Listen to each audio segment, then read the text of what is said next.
लग्नाचे दागिने म्हणजे श्रीमंत पेशवाई दागिने, नाशिकचे सुप्रसिद्ध सराफ मयूर अलंकार सराफ।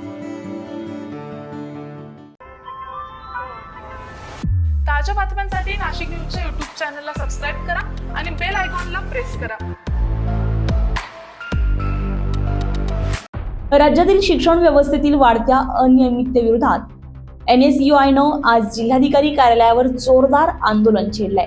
पेपरफुटी, भरती घोटाळे आणि परीक्षा प्रक्रियेतील त्रुटींवर संताप व्यक्त करत आंदोलकांनी सरकार विरोधामध्ये घोषणाबाजी केली आहे।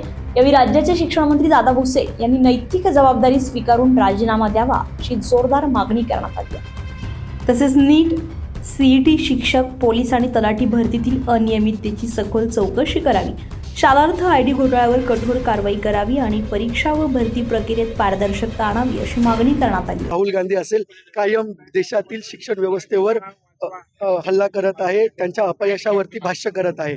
तर आम्ही पूर्ण ताकदीने लढत आहोत, ग्राउंडवरती आहोत। आज नाशिकात आलोय। शिक्षकांवरील अतिरिक्त कामाचा बोजा कमी करून शिक्षणावर भर द्यावा, तसेच वाढती फी, खासगी शिक्षणाचे व्यापारीकरण आणि मराठी शाळांच्या प्रश्नांवर तातडीने निर्णय घ्यावा असंही आंदोलकांनी म्हटलंय।